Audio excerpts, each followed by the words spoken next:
Πρόκειται για μια διαδραστική εμπειρία η οποία συνδυάζει την αφήγηση και το επιτραπέζιο παιχνίδι. Οι παίκτες θα παίξουν μέσα σε μια φανταστική ιστορία και θα αναλάβουν τον ρόλο ενός χαρακτήρα. Λειτουργώντας ως ομάδα θα εξελίξουν τους χαρακτήρες τους μέσα στην ιστορία, η οποία θα συνεχιστεί σύμφωνα με τις αποφάσεις που θα πάρουν για να φτάσουν στο τέλος της.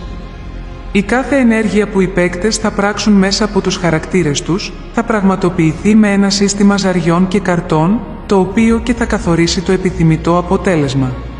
Η τύχη όμως δεν είναι και ο βασικός παράγοντας για την επίτευξη μιας ενέργειας, καθώς οι παίκτες πρέπει να χρησιμοποιήσουν την ευρηματικότητα και την φαντασία τους για να μπορέσουν να εξελιχθούν μέσα στην ιστορία.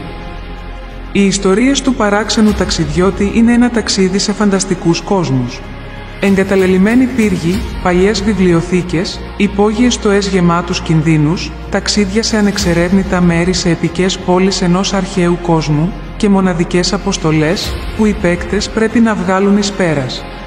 Οι λάτρεις των μυστηρίων, των ενιγμάτων και των επικών ιστοριών από τον κόσμο του φανταστικού μπορούν να γνωρίσουν τώρα έναν εναλλακτικό τρόπο ψυχαγωγίας και διασκέδασης.